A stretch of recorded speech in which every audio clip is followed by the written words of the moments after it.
Hey, everybody, we're back right after the Super Bowl. Whew.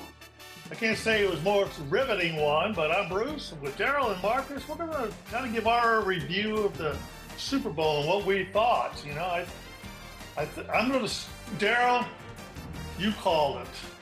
Now, Marcus and I kind of did. We said it was going to be a blowout. It would be with Seattle, but you just flat out said it'd be over 14 points. And it wouldn't even be close. Now, I'm not quite sure about the close. You know, if it wasn't for that kicker kicking all those field goals, that defense was crazy. Well, I'm going to turn it over to you, Daryl. What did you think? You're the master for this one. You called it. Well, first of all, I mean, I complained about field goals all season long. In fact, maybe the last two seasons. And then I got to sit there and watch the Super Bowl and watch them kick field goals. Nah, man, that didn't sit right with me. But it played out the way I thought it would. I just knew that it was going to come down to the best offense winning the game, and I thought Seattle's offense is way more creative. They like I said, they have a lot more movement, tricks and gadgets going on in their formations. And honestly, to tell you the truth, I just didn't feel like the Patriots defense were going to be able to, to make the necessary stops. Now they did get stops, they just didn't get enough of them. So, but yeah, that's ultimately what happened. I love me some, hard-nosed defense, but there's nothing like watching a game where an offense is just clicking on all cylinders. So we didn't necessarily see that. We saw a good running game from Seattle, but hey, a game is a game, and a Super Bowl is a Super Bowl. And honestly, if it were me, I just wish both the teams. If everybody would have broke their big toe on their left foot, that would have been fine with me. But yeah, I mean, boring game. That's my take on it. But man, shout out to Seattle Seahawks. Y'all did your thing. Yeah. Congratulations. Well, you know what? Hold on 1 second, because see, I'm here in Seattle right now, and so must feel good there. Well, hold up. Oh no, you gotta see Hawk Hat.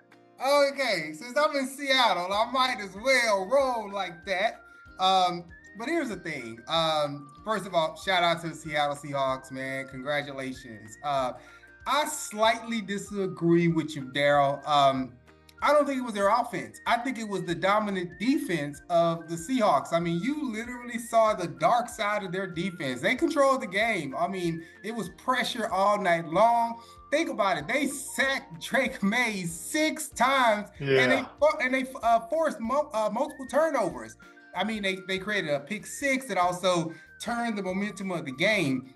So when you think about just some of the standout players on the defensive end, you had Devin Weatherspoons and what's that boy?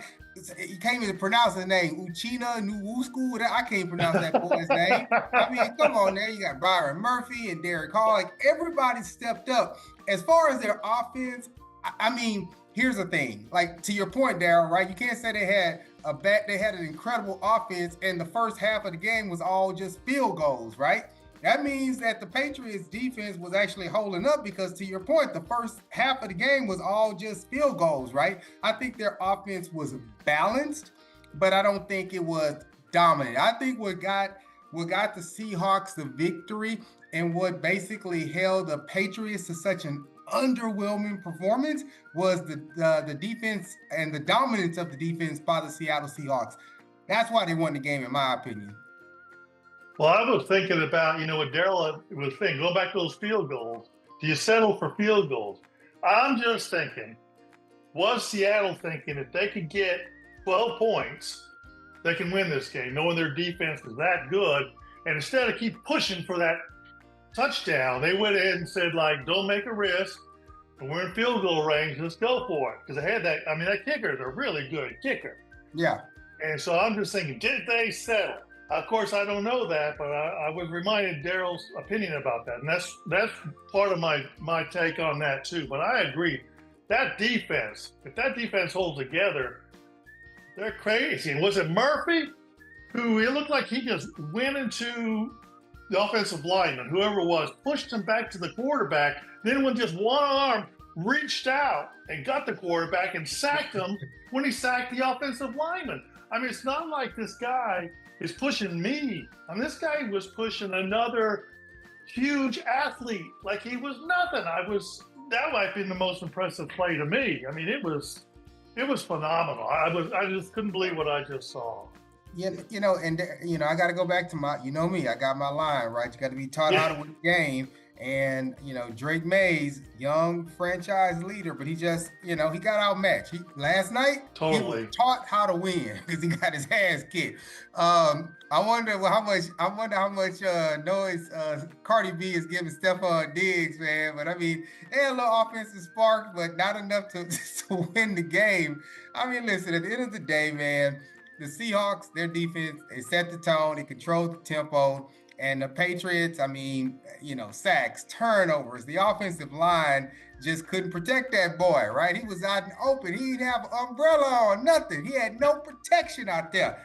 And so he was just open. And I think they had a little bit of a surge. And they kind of got after the touchdown. And I mean, I thought they were going to put something together, but that didn't last long. The interception, So that momentum swung right back to the Seahawks real quick. So, hey man, it wasn't the most exciting.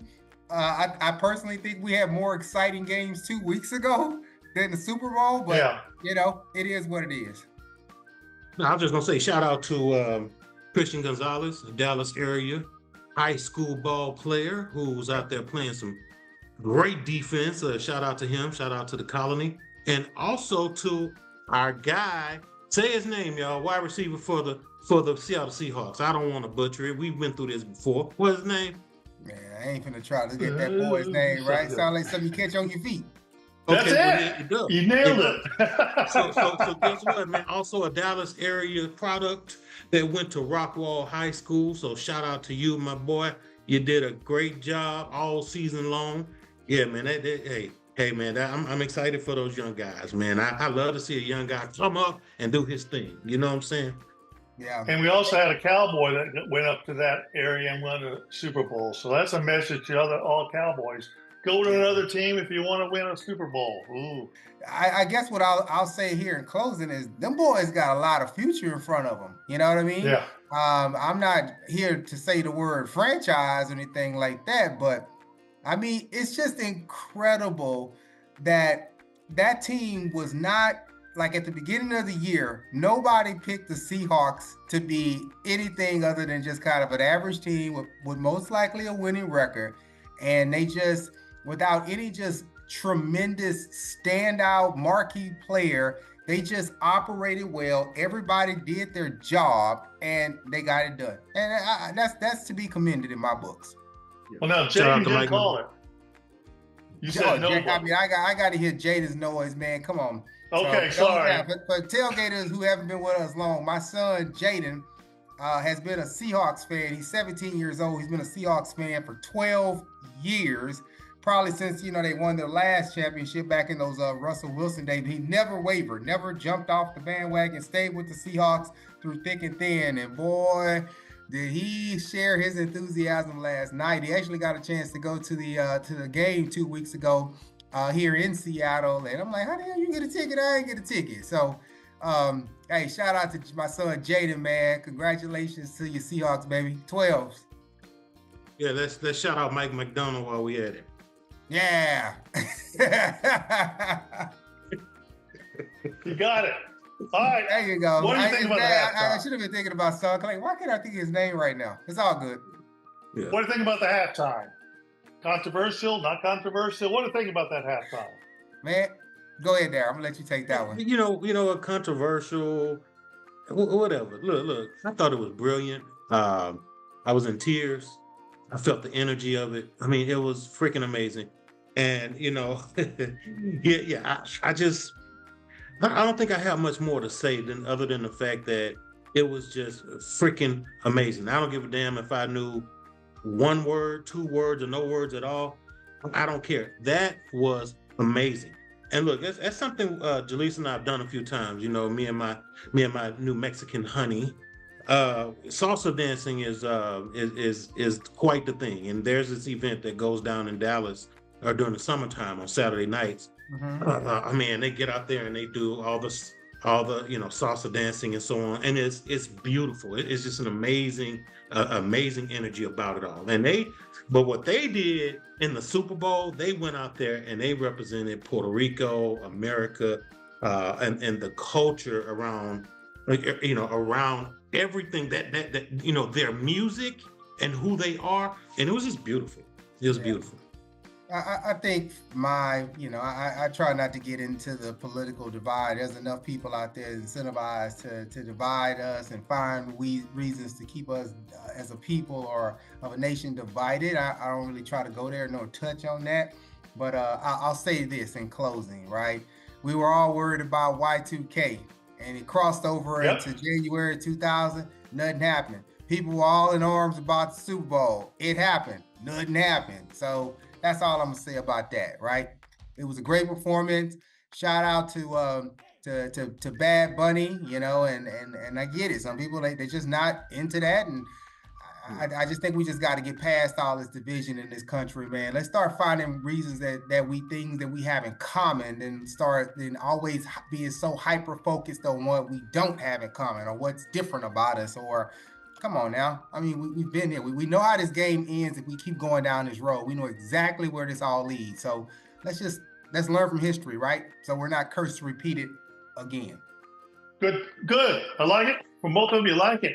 I like it. It was a very good. I mean, I cannot imagine how well they choreographed. This could have been a video, what do you call it, music video, where they spent all this time to have this shot and this shot. You know how it goes, Daryl, with the different shots and stuff. But I mean, they all did that live. But did you see the shots from what they saw from the fans in the stadium? Yeah. It was pretty cool to watch, from a standpoint of I like to see the behind the scenes. It's like almost being behind the scenes of a what do you call those shows, Broadway musical, when you're behind the scenes thinking this is coming out, that's going out this way, this is coming here, the singers, the dancers are lining up, getting ready for their dance. The only thing I just wonder about what the fans thought about it, that are there, but from a TV standpoint, it was quite the show, and like I said, impressive how they were able to do it live. Oh and man, just nail it. Oh yeah, no, it's crazy. I mean, seeing it from the stands and from that point of view, I mean, it's still amazing. But obviously, the way it's designed to be captured over through a camera, I mean, it's going to give it a much more impressive presentation, so to speak. But what I thought was so crazy, right, is that they only could bring so many. What they call those things? Not the carts or whatever those machines are on wheels. They had a certain limit on the number of those tractors that they could bring out, and that was going to be somewhat of a limitation in terms of how they set up the presentation. So I don't know if you noticed this, but all of those those stocks, those trees, those were people inside. There were people inside. I know. Yeah. It's like, okay, well, we can't bring a bunch of trees out. We don't have enough time. But hey, we did it. All right, well, that's all I got on that Super Bowl thing, man. It was a good game, man. It was all right. It's all right. All right. Well, that's all we got. Let us know what you think about the game. What you think about halftime. What's the future for these two teams? Think they can come back? Seattle looks like it. We'll see about New England, but give us a comment. We'll see y'all later. Bye. Peace. All right.